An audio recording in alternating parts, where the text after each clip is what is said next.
Yes, jeg vil gerne fortælle bare en lille smule om mig selv, og det er, som Lukas har sagt, at jeg kommer fra Ukraine, og jeg kommer fra den der notoriske Zaporizhzhia by, hvor vi ved, atomværket befinder sig, og ja, vi håber og beder alle sammen for, at de 6 reaktorer, at de ikke sådan springer lige pludselig.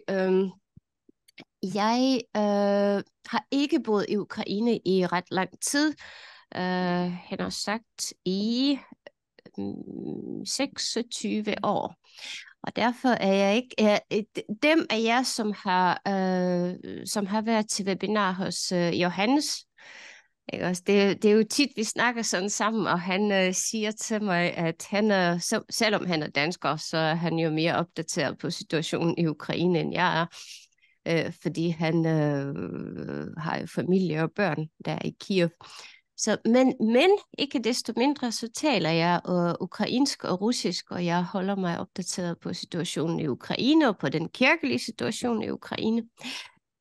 Så noget ved jeg da alligevel. Det jeg vil sige fra starten af, det er, at jeg har kun været ansat i det mellemkirkelige råd i 1 år.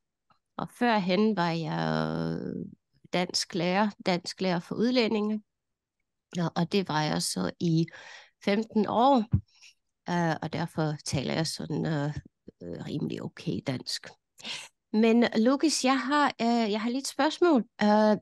Jeg har det faktisk bedst sådan med spørgsmålene, at hvis det er, jeg ved ikke om det er muligt, men hvis det er, at der er en, der har et spørgsmål, imens jeg fortæller, så kunne jeg faktisk godt tænke mig, at de rækker hånden op, og så tager vi spørgsmål. Jeg ved ikke, om det er muligt. Hvad siger du til det? Alt er muligt, når du spørger. Så Oh my God. det kan vi simpelthen bare gøre. Det er så fint, vi kan. Det kan vi simpelthen bare gøre. Okay. Jamen, så starter vi med, at jeg simpelthen deler min skærm. Lukas, skal jeg få lov til at... ja, jeg får lov til at dele skærmen. Yes, jeg er co-host nu. Det er jo fantastisk. Ja. Og den her, ja, I kan også godt skrive jeres spørgsmål her i chatten. Det er som det passer jer bedst, ikke også? Det, som jeg gerne vil vise jer her, det er, vi starter simpelthen ganske enkelt med nogle slideshow fra Lund Universitet, og det er vores kære kollega Emil, som I havde fornøjelse af at høre sidste onsdag, tror jeg. Jeg ved ikke, om han har vist jer den her slide, men altså, det er bare for at fortælle, at migrationen til til Danmark fra Ukraine har jo været kæmpe stor. Og hvis vi kigger på maj 2022, så kan I jo se, at den er større i virkeligheden siden finanskrisen og siden krig i Syrien i 2013-2016. Så vi har simpelthen fra Ukraine har vi de fleste migranter, og jeg siger migranter, fordi de har jo, altså de agter at komme tilbage til Ukraine, i hvert fald mange af dem. Det kommer vi jo så lidt tilbage til. Ja, og når de så er kommet til Danmark, så har vi i øjeblikket omkring 33.000 ukrainere i Danmark, og det er mange. Alene København har omkring 3.000 ukrainere, som bor der, så det er jo faktisk en planet i sig selv, kan man sige. Men hvis man skal kigge på kortet af Danmark, så bor ukrainere sådan set her. Kan I se min mus?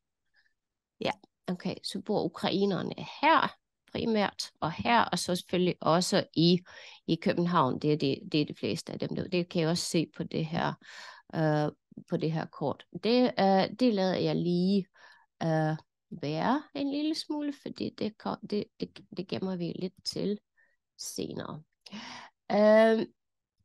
Men når vi har så mange, som vi har nu, så er der jo mange, når jeg sådan rejser rundt i den kirkelige sammenhæng, når jeg rejser rundt til forskellige menigheder og til forskellige netværk, og de spørger mig, hvad er ukrainere for en størrelse, og hvordan er de,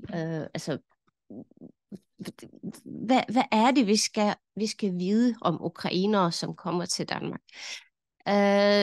Så vil jeg gerne sige sådan her, eller det her. Nej, det er ikke det, jeg vil sige. Ja, det er det, jeg vil sige. Altså, jeg har sådan forskellige slides her, og imens jeg lavede de her slides, så skrev jeg lidt på engelsk, og lidt på ukrainsk, og lidt på, og faktisk slet ikke på dansk, tror jeg ikke. Men i hvert fald, hvis vi kigger på det her kort her, så kan vi komme tilbage til 2001, ikke også? Og det er jo det er sådan set ganske fornyeligt, at det her census blev lavet. Det her den etniske fordeling af ukrainere i selve Ukraine. Ja? Det er så på ukrainsk, og det her, kan I godt se den her? Så det her, det er alt sammen ukrainere. Ikke? Det her, det er russer, og jeg taler om etniske russere, dem der har oprindelse i Rusland, kan man sige. Hvad kan man så se på det her kort, hvis det er? Det er, at den etniske ukrainskhed forsvinder sådan mere og mere, når vi så bevæger os til østen, til østen af Ukraine. Hvad kan man så se her? Altså ud over ukrainere, hvem bor for eksempel i Krim? Og jeg kan jo se, at de er åbne for... nej, det er I ikke. Så kan jeg jo bare selv sige, her for eksempel i Krim, den her omtalte halvø, som alle taler om, der bor jo ikke kun ukrainere for eksempel, og ikke kun russere, der bor også tatarer for eksempel. Der bor masser af jøder, som fik lov til at komme til Ukraine primært under den spanske inkvisitionstid i 1500, og der er rigtig, rigtig mange jøder i Ukraine. Og det er historisk sket sådan, at de her andre nationaliteter, jøder, tatarer, der er nogle bulgarer, der er nogle ungarer, som for eksempel her, de har fået lov i løbet af årene til at lade være med at tale, med at læse ukrainsk i de russiske påvirkede skoler. Hvorfor siger jeg det? Hvorfor fortæller jeg overhovedet om det? Det er fordi, at de her områder, der hvor I kan se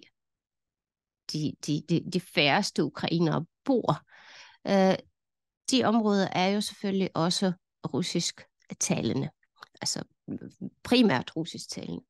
Og hvad ved vi om krigen i Ukraine? Det er, at Rusland invaderede Ukraine altså nordfra. Krim var under Rusland allerede i 2014. Så det er lige akkurat de her områder, der også blev invaderet, og det er de her områder, der kom, altså vi har flygtninge fra i Danmark. Hvad betyder det for os? Det betyder, at de her ukrainere, sydukrainere, som er kommet til Danmark, de er primært russisk talende. Skal man så vurdere det sådan, at vi har ukrainere, der taler russisk? Nej, det skal vi ikke. Vi skal ikke konkludere det, fordi krigen har gjort noget stort ved den ukrainske identitet. Og sprog, som vi ved, ligger meget, meget stærkt midt i identiteten af enhver kultur.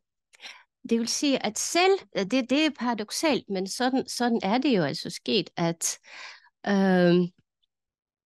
de ukrainere, der er kommet til Danmark, har gjort det til et statement at tale ukrainsk, og nogle gange er det faktisk ganske sjovt at høre på, fordi de kan ikke rigtig tale ukrainsk, de taler gebrokket ukrainsk, men de har gjort det til en afgørelse for sig selv, at nu taler vi altså ukrainsk. Og de lærer ganske hurtigt, ligesom vores præsident Zelensky har også gjort. Han taler fantastisk ukrainsk, selvom hans modersmål er russisk. Og den tendens skal vi jo så se, hvad skal man sige, som værende i hele Danmark og alle de andre lande, hvor ukrainere er kommet til. De vil ikke tale russisk, selvom for mange af dem russisk er russisk deres modersmål. Og hvorfor er det sådan? Er det kun russere, der har gjort det? Er det kun krigen, der har gjort det? Nej, det har det faktisk ikke.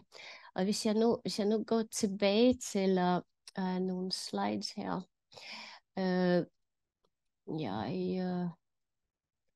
er nødt til at gå helt tilbage. Og jeg har godt nok 90 slides, og jeg mener, at jeg skal vise dem alle sammen. Nej, jeg driller bare. Jeg skulle bare lige se, om jeg var vågen. Nej, jeg skal ikke vise dem. Det er derfor, jeg er sådan lidt selektiv omkring, hvad det er, jeg viser. Men den vil jeg vise. Altså allerede hvis vi går så langt tilbage som 3.000 år siden, så kan vi se, at det her, det er Ukraines territorium. Ukraine har aldrig været homogen. Det vil sige, at der har været etniciteter og nationaliteter, der hele tiden boede på Ukraines territorium. Og dengang var det slet ikke Ukraine som sådan. Her har vi Steppes kultur, Maya-kultur, iranere har vi også ganske vist, og så videre, og så videre. Så var Ukraine besat af Bosporen, eller ikke besat, men der var bosporsk rige der i Ukraine. Der har også været, den elsker jeg, det er jeg ret sikker på, der kom vikinger til Ukraine, og det er faktisk, er der nogen, hvis der er nogen, der ved det, så tag hånden op, jeg vil rigtig gerne vide det. Ved I, hvad rus betyder? Fordi rus, det er ganske enkelt et svensk ord. Er nogen, der ved, hvad det betyder? Ikke nogen hænder. Lukas, ved du det? Nej. Okay. Nej, jeg ved det ikke. Nej, det ved jeg faktisk ikke. Rus, det er en forkortelse af et svensk ord, som hedder Roslagen. Og det, hvis det er sådan grafisk oversat, så er det en roningskrigerhold. Så det er simpelthen de mennesker, som kom ned af Dnepr. Nu skal jeg lige vise jer.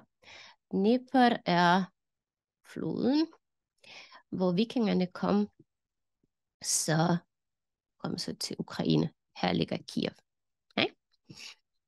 Så det der rohold, som kom til Kiev og til Rus, det er sådan, at man begyndte at kalde dem. Det der roningshold, det var russer. Okay? Og faktisk, hvis man kigger på, hvis man snakker med finner i dag, så kalder de svenskerne for russi. Det er den navn, der går tilbage til vikingetiden, og der hvor de var kendt som roningsholdet, eller roholdet. Ja. igen, jeg vil ikke bore rigtig, rigtig langt eller dybt i det her, fordi det kan jeg jo gøre i timevis, men igen, hvis man kigger på det ukrainske det territorium, hvor Ukraine er lige nu, så er der igen rigtig, rigtig, rigtig mange stammer, der lå der, og der boede der. Så det vil sige, hvorfor fortæller jeg om det? Det er fordi, at ukrainere i løbet af rigtig mange år ikke har haft sit eget territorium, sit eget areal, sit egen stat, og det fik de jo så til sidst. Det kommer vi så lidt tilbage til. Jeg skulle vise jer det her, fordi det er nødvendigt. Det her, det er de første vikinger, der kom til Kiev, eller der hvor Kiev ikke var endnu. Og det er de stammer, der boede i Kiev dengang, eller i det område dengang. Og det var de tre brødre, kom til Novgorod faktisk først. Det er de tre brødre, som vi i hvert fald kender, og det er Rurik, og det er Truvor, og det er Senius. Så de kom der, men det der er sket, det var, at de lokale stammer, de opdagede så, at de her søde vikinger, de havde nogle organisatorisk struktur, som de manglede. Altså deres område var splittet, deres område var jo fuldstændig uorganiseret, og de tænkte, okay, her har vi en chance for at forene os under en regering. Her har vi en chance for at udvikle os til noget bedre civilisation, og det de gjorde, de havde simpelthen inviteret dem til at blive og bo i det område. Det passede vikingerne også ganske udmærket, det gjorde de så. Og det førte jo så, hvis man så udvikler eller kigger videre på det, så blev Vladimir den Store. Jeg kan faktisk lige oplyse, at min mand, han har lavet slægtforskning, hvor han gik 32 generationer tilbage, og han fandt ud af, at hans mors slægt går tilbage, altså bonger ud i Vladimir den Store. Det er helt vildt, hvis det passer. Men Vladimir den Store, han var også klog. Han var også han blev også presset til det, men det endte med, at han blev døbt til kristendom af Basil af Byzans i Chersones. Han var ikke sådan helt Chersones, det er noget, der ligger det er en by, der ligger i Krim. Det er en tatarby i virkeligheden. Han blev presset, han ønskede det sådan et eller andet sted selv, men han fik også et giftermål med kejserens Basils søster, Anna. Så han fik, he was in gold. Altså, han fik virkelig mange ting for den der dåb, hvorefter han, som vi siger i 988, der døbte han hele Rus, som på det tidspunkt var mere eller mindre etableret af vikingerne. Han døbte dem. Der er mange historier omkring, hvordan han gjorde det, men det, der passer rent historisk, det er, at han simpelthen sagde til de søde russere, eller de søde ukrainere på det tidspunkt, I bliver døbt, eller så dør I. Så på den måde blev dåben altså gennemført i Kiev. Han tvang dem alle sammen ind i Dnepr-floden, og så velsignede dem, og så var dåben ligesom gennemført, og gudstatuen Perun blev smadret og smidt i floden. Så på den måde blev Kiev Rus ligesom kristen. Men igen, selvom vi er glade for Danmark, vi er glade for Sverige, men igen var Ukraine ikke, altså det udsprang ikke fra de lokale stammer. Det var ligesom invaderet af andre. Bagefter, jeg går bare meget, meget hurtigt igennem det her. Man kan også se, landet var invaderet, eller har været invaderet af mange, mange, mange forskellige etniciteter eller nationer, kan man sige. Ottoman-riget har været der. Der har også været 2 sekunder. Mongol-Tatar-riget, det er derfor tatarerne, de bor i Krim. Der har også været 2 sekunder, det er jøder, de har godt nok ikke invaderet, men Prusien, Litauen, Polen, ikke? Ja, der var faktisk en polsk-litausk, hvad er det nu, det hedder? Lukas, hjælp mig lige, hvad den hedder, Commonwealth på dansk. Forbund.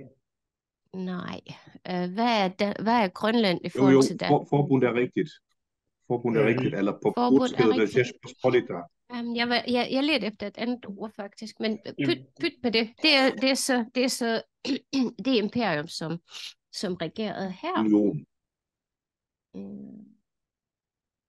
Rigsfællesskab, det var det ord, jeg ledte efter. Men yes. Igen, ottomaner. Det her, det er faktisk det område, som jeg kommer fra. Hvis det er. Indtil i 1649 kom der en, hvad skal man sige, frelser. Og han hed Bogdan Khmelnytskij. Han var en meget kontroversiel figur i Ukraines historie. Han var ikke særlig glad for jøder eller polakker, så han slog dem ihjel i massevis.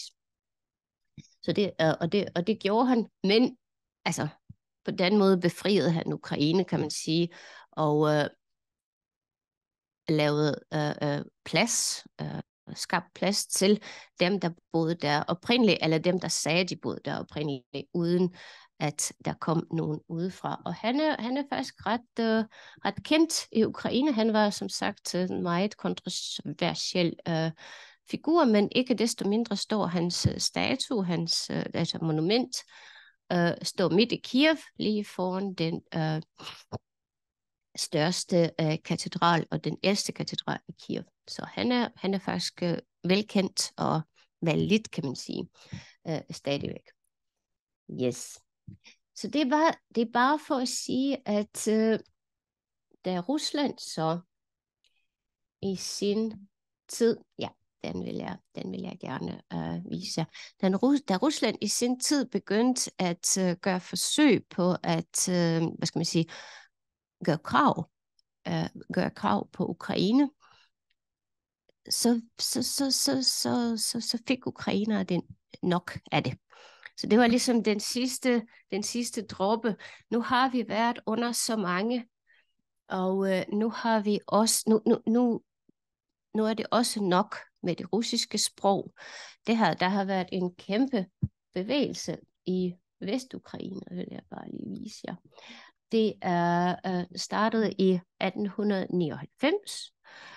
Der var sådan en ukrainsk kongres, og det var de her søde mennesker, som kom første gang sammen, og de forsøgte så at genoprette det ukrainske sprog, den ukrainske kultur. I kan jo se, at hende der dame, hun sidder fuldstændig klædt på i den nationale dragt og så videre.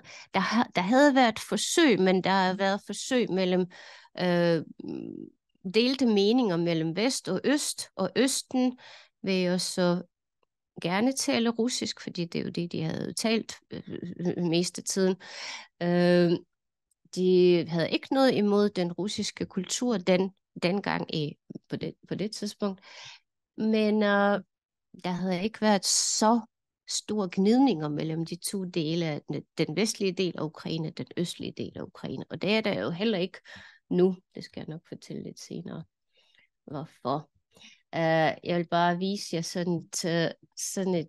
en sjov plakat, som er fra 1921. Står på russisk. Donbass er Ruslands hjerte. Donbass, det er der, hvor det hele startede, som I nok ved. Og det er rigtigt nok. Donbass, eller Donetsk, hovedbyen i området, var jo den, der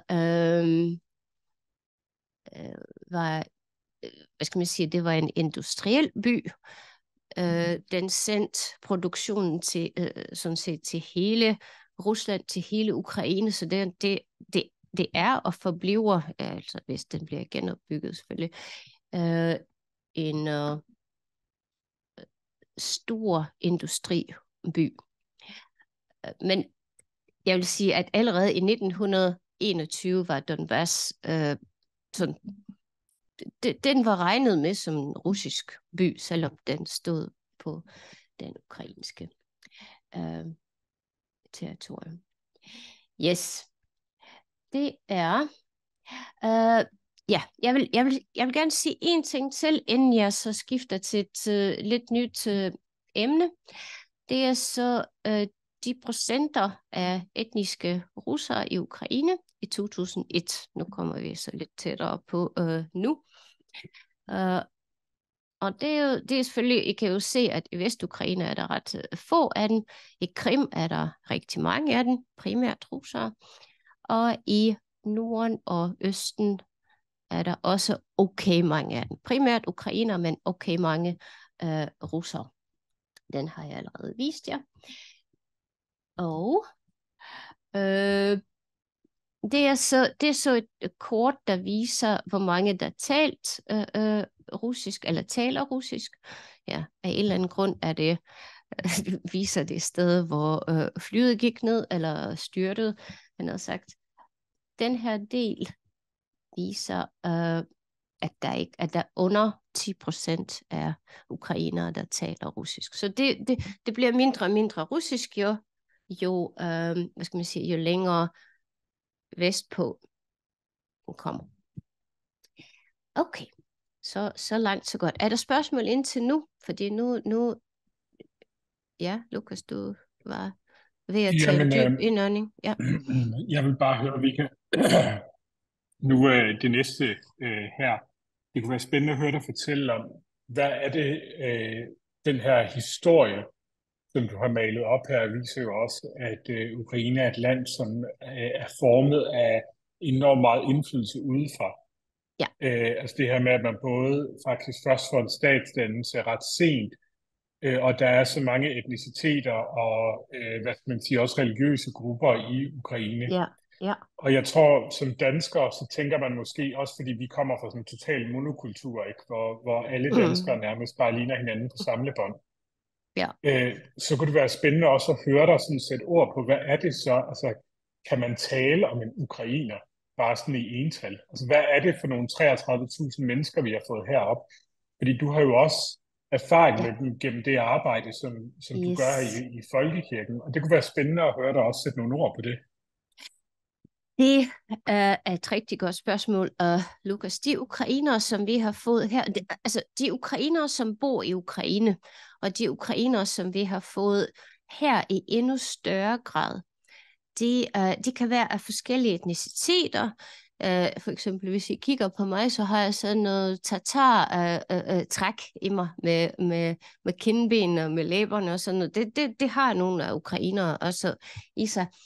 Men det, som er fælles for alle ukrainere, både i Ukraine og i udlandet lige nu, det er, hvad skal man sige, det er jeg ked af at sige, men det er sådan, det er offeridentitetet lige nu. Altså, de har været undertrykt, der har været forbudt for dem at tale sproget, de har været uretfærdigt behandlet, og så er der en kæmpe vrede, om, for at ikke sige had.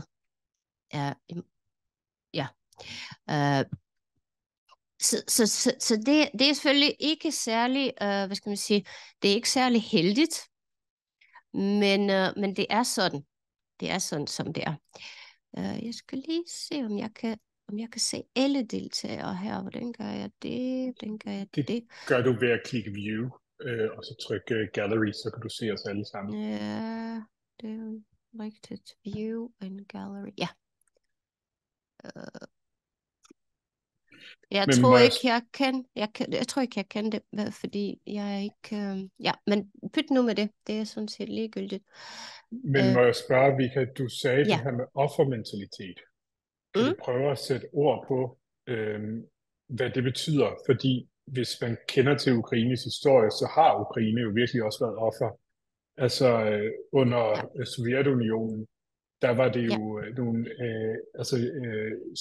deciderede sultkampagner, hvor Moskva jo dækkede over, at man stort set udsultede store dele af den ukrainske befolkning. Så en offermentalitet kan jo måske lyde negativ, men man kan sige, at der er jo også en grund til, at man har den offermentalitet. Men kunne du prøve at sætte nogle ord på, hvad det betyder for de mennesker, som endnu en gang oplever et overgreb? Ja. Altså, du tænker på dem, der er i Danmark, eller altså alle? Ja, alle men både dem, der er i Danmark, men også nationen Ukraine, altså alle ukrainere på en eller anden måde. Ja, altså for identiteten betyder det ekstremt meget, fordi lige nu er Ukraine, hvad skal man sige, hvor der før har været nogle gnidninger mellem Vesten og Østen, de der var meget nationalistiske. De var okay med russere, og de var okay med at tale russisk. De var okay med at tale, de var glade for at tale ukrainsk med Vesten, men de var ikke så glade for den store mængde af det russiske sprog i folkeskolen, for eksempel. Så der var gnidninger mellem de to områder, hvor den ene var meget ukrainsk, den anden var meget sådan pro-russisk. Sådan er det ikke længere. Alle er forenet i, og jeg er ked af at sige det, alle er forenet i den store had for russere. Og jeg taler ikke for krigen, men for russere selv. Altså, jeg kender jo mange ukrainere her i Danmark, der har prøvet alle forhold til deres russiske venner, som de har haft før. Altså, det er simpelthen no-go. Det vil ikke have med russere at gøre, selv med dem, som forholder sig fuldstændig neutralt over for krigen. Det er lige meget. De er tavse. Så den der, som du snakker om, offeridentitetet, ikke også? Det gør, at ukrainere har, hvad skal man sige, de har forenet sig om en idé om, det er vores land. Der er ingen, der kan fortælle os, hvad vi skal gøre. Der er ingen, der kan fortælle os, om vi skal være sammen med NATO, eller med Europæisk Union, eller noget som helst andet. Og der er slet ikke russere. Så det er faktisk had og vrede lige nu, der forener dem. Og så i nogle videoer, som florerer nu her på sociale medier, de glæder sig simpelthen over den død og ødelæggelse, som de russiske soldater oplever lige nu. Så der er ingen kære mor, der er ingen næste kærlighed. Alle er glade, hvis der er bare én russisk soldat, der dør. Sådan er det bare. Og det er selvfølgelig, det giver et bagslag efterhånden, for det ved vi jo, at det samme skete med Israel i sin tid. Ikke? Også et mobbet barn bliver selv til en mobber, den vokser op. Men jeg kan ikke rigtig se, hvordan det kan stoppes nu. Det skal simpelthen få sin normale gang, hvor de skal få det ud af systemet og lære at acceptere sin fjende efter krigen er forbi. Men lige nu er det umuligt. Simpelthen umuligt.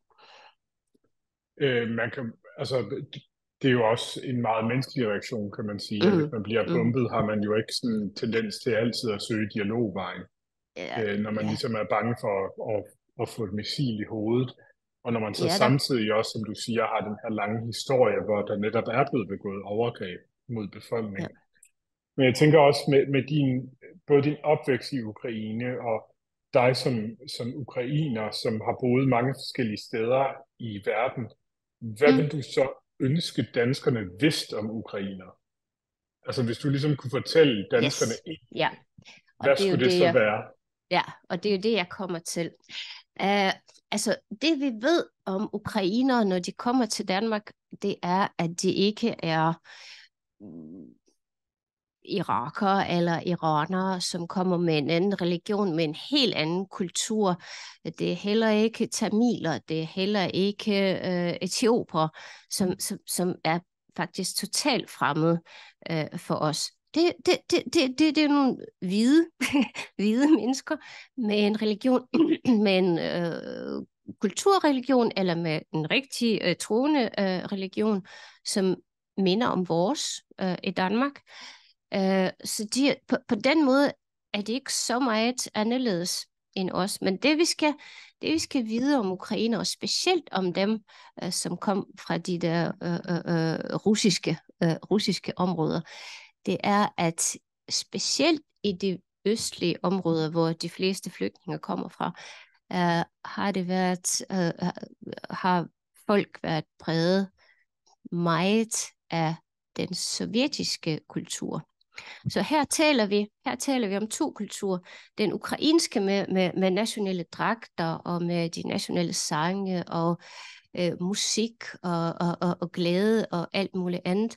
Men vi taler også om den post-sovjetiske kultur, som er totalt berøvet af initiativ, som er fuldstændig, paralyseret af frygt, og jeg taler mere om den ældre generation, men de er også kommet til os, som lytter og er bange for myndigheder.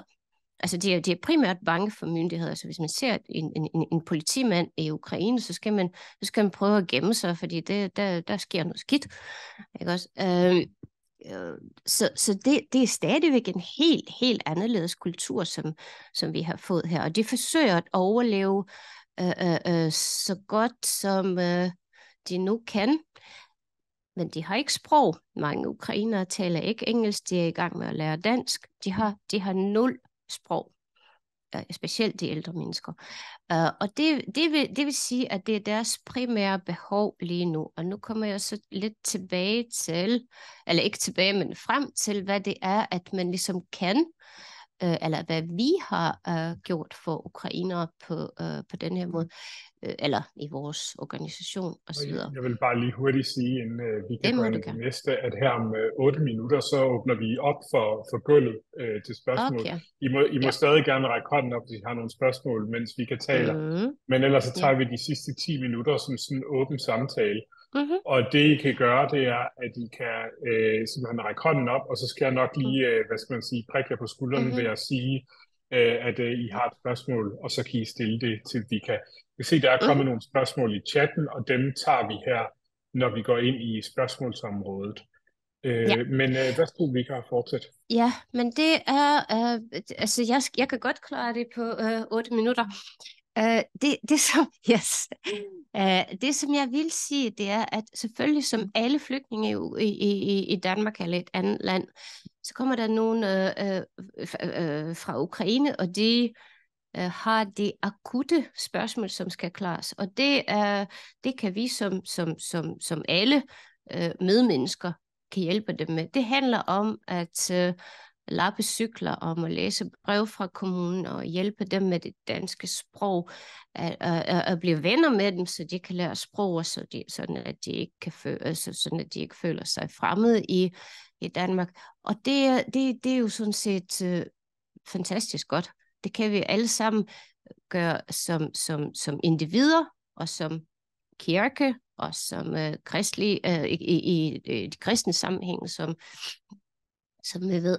Men i vores, i MKR, der tænkte vi og drøftede rigtig meget det spørgsmål, hvad kan vi som kirke gøre, sådan at vi kan hjælpe og ikke belaste dem med vores hjælp, fordi alle vil hjælpe ukrainer. Og der kom vi også frem til mit hjertebarn, og mit hjertebarn er trauma.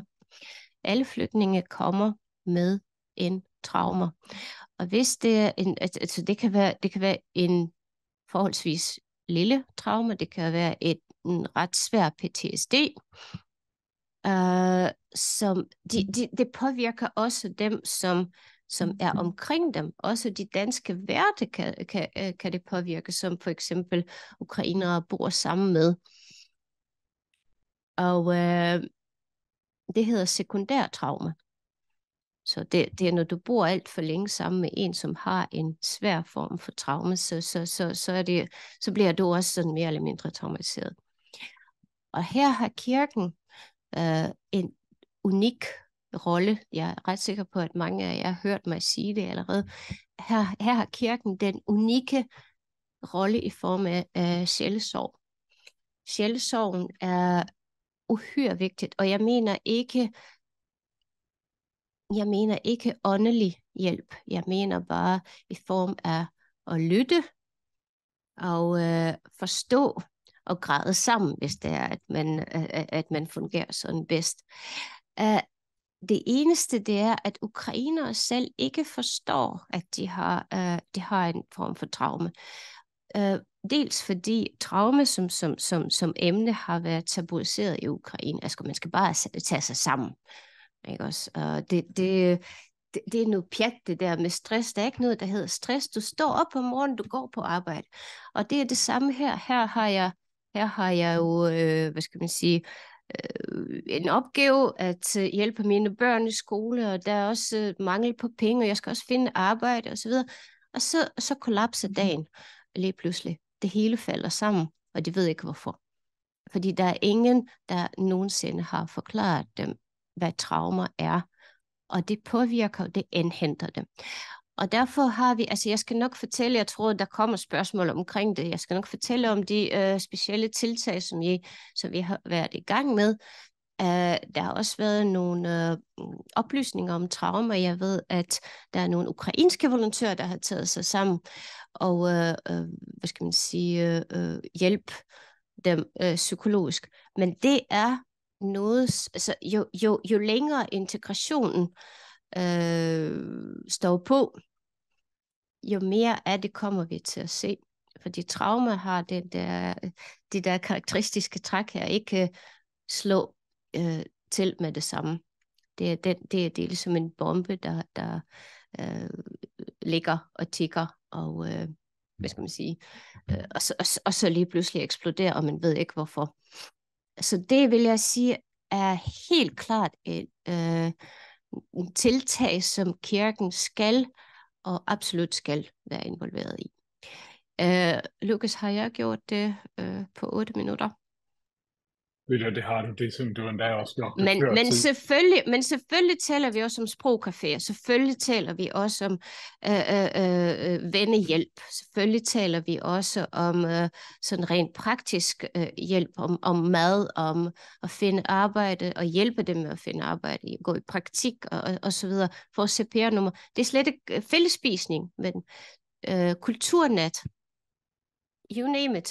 Man kan gøre det, men jeg vil bare understrege en gang til, at traumer hjælp er noget, som kirken er specielt udrustet til, og det skal vi fokusere på. Yes. Tak skal du have, Vika. Nu har I mulighed for, der er lige kommet 2 spørgsmål i chatten, men I har også mulighed for at række jeres hånd op virtuelt, og så vil jeg tage jeres, så får vi lige få mulighed for at stille Vika spørgsmålene her bagefter. Men Vika, skal vi ikke hoppe ind i det spørgsmål, som kredsen jeg sidder og læser. Ja, jeg sidder og læser. Det forekommer mig, at der tidligere blev talt om frihedsbevægelser, som i Øst-Ukraine ville frigøre sig for at blive indlemmet i Rusland. Kan du fortælle noget om det? Når du siger en frihedsbevægelse, er det sådan... Nej, det ved jeg faktisk ikke så meget om, men jeg ved selvfølgelig, at i Donbass-konflikten i 2008 og i 2014, der delt regionen sig i 2, hvor det er, at hvad skal man sige, en del af befolkningen min fatter, for eksempel, er en af dem. De var så glade for, at de russiske soldater kom ind, og de accepterede dem, og de tog imod dem med åbne arme. Og der var andre, som gemte sig i skoene, ligesom, altså akkurat som Hvidstens gruppe. Og så forsøgte de at bekæmpe besættelsen på den måde, altså simpelthen på egen hånd. Så ja, det har det været. Jeg har ikke nogen navne på de grupper, men jo, og de findes også nu, hvor det ikke er kun soldater, men også på den måde, kan man sige, frihedsbevægelser i Øst-Ukraine. Og jeg formoder, at du tænker på Donbass og Chernihiv og dem. Jeg håber, det var svar nok, eller så spørger du igen. Her i grænselandet Sønderjylland skulle vi arbejde 100 år om forsoning og fred. Ja, nu er vi heldigvis nået til fællesskab og samarbejde. Er der mulighed for at afkorte processen mellem ukrainer og russer? Hvilken rolle kan andre mindretal i Ukraine eller her i Danmark? Kæmpe, det er et rigtig godt spørgsmål. Hvad skal man sige? Altså rent politisk vil jeg så sige, jo længere krigen varer, jo længere bliver processen. Altså den der forsoning og fred, som du skriver om, den kan kun komme, altså begynde at komme på tale, efter krigen er færdig. Altså det, jeg kan godt sige ud fra Bibelen, at stort set skulle den her proces allerede begynde nu. Men rent menneskeligt kan jeg ikke sige noget belæg på det, fordi der er simpelthen så meget had og så meget fred lige nu, og så meget følelser, der er i klemme. Så mange følelser, der er i klemme. Så hvis krigen bliver færdig, eller bliver, hvad skal man sige, retfærdigt sluttet, så er der mulighed for, at den proces starter med det samme. Min familie har selv familie i Moskva, som er totalt imod krigen, og de risikerer deres ry og deres liv endda, for at sige det, ved at sige det åbent, at de er imod krigen. Men sådan nogen er kun få af. Og den gængse forståelse er, at alle russerne er, hvad skal man sige, taler for krigen, og ellers så er de tavse. Så derfor ja, jeg vil frygtelig gerne have se den proces starte allerede i dag, men jeg tror, krigen skal blive færdig først. Ja. For den griber vi bedst arbejdet med traumeramte ukrainere. Ja, men det er lige præcis det spørgsmål, som jeg ligesom sad og ventede på. Altså vi har været en del af et forløb, som ikke er vores, jeg vil bare sige med det samme. Det er ikke vores forløb, det er Dansk Flygtningehjælp-forløb, som hedder Mindspring. Deler jeg stadigvæk skærmen, eller gør jeg ikke det? Nej, det gør jeg ikke. Men du kan gøre det igen, hvis du har lyst. Det gør jeg, og jeg har lyst, ja.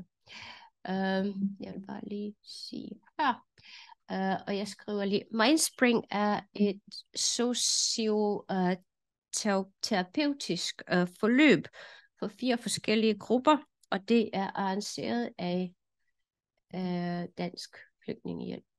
Psykosociale gruppeforløb. Hvis det er, at I er interesseret at starte sådan noget, så kan man, det er ikke kun ukrainere, der er involveret. Det startede som sådan hos burmesere. Hej, deler jeg. Kan I se den? Det kan vi. Ja, okay.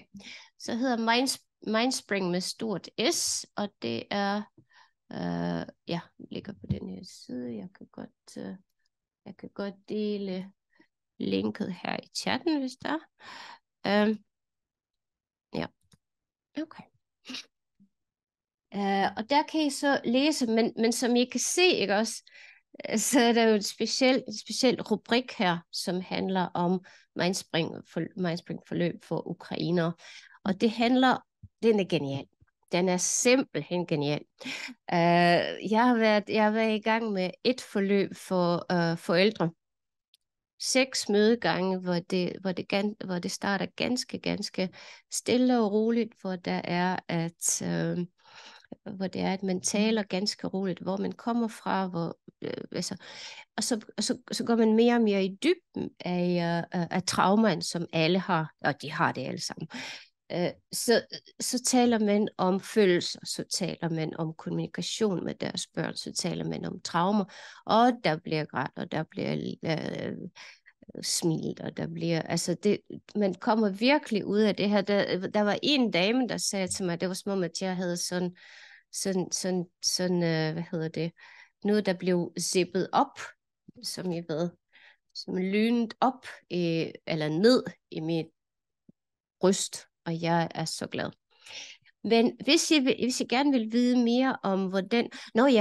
Og det mest geniale det er, at det ikke koster os noget, fordi Dansk Flygtningehjælp, de dækker alle omkostningerne. De finder selv trænere, de finder selv en tolk, hvis det er nødvendigt. Og de sætter det hele i gang. Det eneste, det er, at man skal henvende sig til den.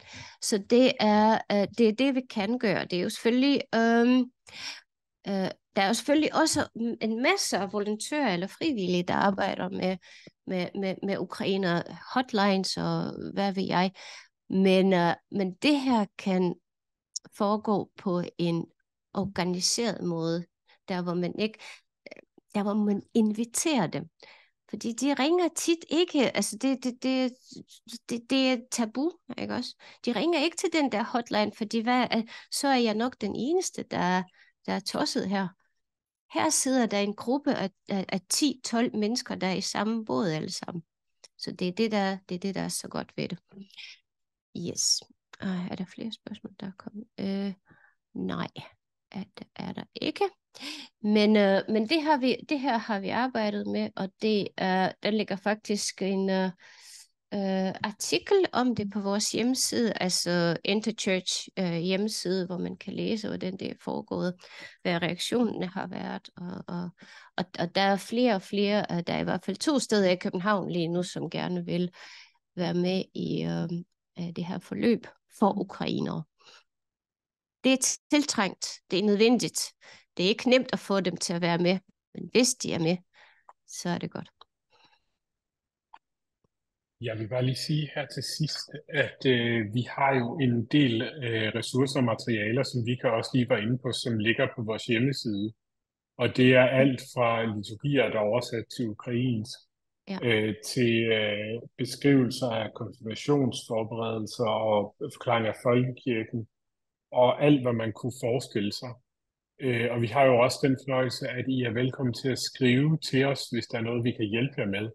Og I er også velkommen til at kontakte Vika, hvis der er nogle bestemte ting, som I har brug for. Og jeg skal nok lige, når vi sender de her links ud til webinar, så skal vi nok også skrive kontaktinformationer i dem. Og derudover så kan I så også finde det hele på vores hjemmeside. Men Vika, jeg vil lige høre, du får simpelthen det sidste ord. Du skal have lov til at sige, hvis vi say your piece, det er helt forkert. Men, say my piece. Jeg vil gerne sige my piece. Der kom et spørgsmål til. Jeg kan ikke se nogen tegn på, at det her bibelske sjælesorgkursus er oversat til ukrainsk eller noget, men præsterne kan få gavn af det, hvordan de griber det an, ikke også? Og så nogle specielle træk ved ukrainere, det tror jeg gerne, at de kan få. Jeg vil lige her på falderebet, så kan jeg se, at Kenneth faktisk gerne lige vil sige noget, så jeg tænker lige, at han simpelthen skal have lov til at stille et spørgsmål. Så Kenneth, du må gerne unmute dig selv og stille et spørgsmål. Hvor er Kenneth? Vi kan høre dig nu i hvert fald. Jeg stopper lige din skærmdeling her. Ja, det gør du bare.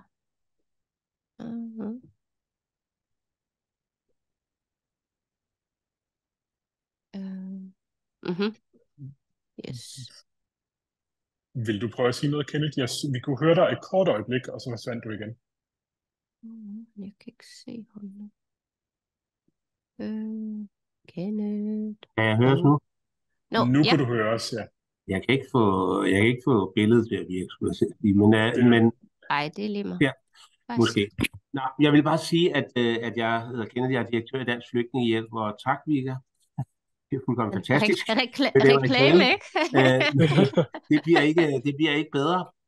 Og vi har helt ret, det er også gratis. Og nu sender jeg, hvis I vil en anden vej ind i forhold til at høre mere om Mindspring eller bestille, så smider jeg lige min mailadresse i chatten, så er I velkommen til at kontakte mig. Så fantastisk. Blot det. Ja. Så tak for det, Vicky. Ja, jeg tror faktisk, man skal, altså nu kan du rette mig, hvis det er, at jeg ikke har ret. Anne Hamilton, det er hende, der står for projektet. Og hvis I er interesseret i hendes e-mails, jeg kan ikke lige sådan på stående. Men må jeg ikke bare sige, jeg er direktør, så send det til mig, så skal jeg nok sørge for, at det kommer lige det rigtige sted hen. Det lover. Fantastisk. Dejligt. Ja, men jeg vil bare gerne sige tak for opmærksomheden, og I er nogle fantastiske lyttere. Jeg beklager, hvis jeg talte for meget om historien, men det ligger mig ligesom på hjertet for at ligesom give det store billede af, hvorfor Ukraine er, som det er i dag. Og hvorfor det lige nu, at det ligesom er nok. Ikke? Jeg vil bare sige tusind tak for dit oplæg, Vika. Det var rigtig spændende og også fedt at høre noget, høre nogen, som kan sætte det i sammenhæng, både historisk og menneskeligt og personligt. Og så vil jeg jo bare sige til jer, at vi sender links ud til de webinarer, som jeg før har sagt. Og også tak til dig, Kenneth, for lige I er meget velkommen til at kontakte Kenneth og Dansk Flygtningehjælp derigennem. Og vi skal nok også skrive det som opfølgning, så at kontaktinformationerne kommer ud til jer. Men gør brug af os, gør brug af de virkemidler, som ligger, gør brug af Mindspring. Spørg gerne om hjælp. Vi er her alle sammen til at prøve at hjælpe hinanden til at gøre det bedste. Og jeg vil gerne gøre lidt reklame for næste gang. Næste seminar, eller næste webinar, er faktisk på engelsk. Så der bliver ikke sagt et ord på dansk, og det er fordi hende der, som jeg skal holde webinar med, er jo fra Ukraine, men hun har ikke lært sig dansk nok endnu, for at kunne gøre det på dansk. Så vi starter ud som om, altså fuldstændig uden dansk, vi starter bare på engelsk. Hun hedder Jana, og hun er en af medstiftere af Bevar Ukraine. Meget spændende person. Så den skal I. Den skal I have.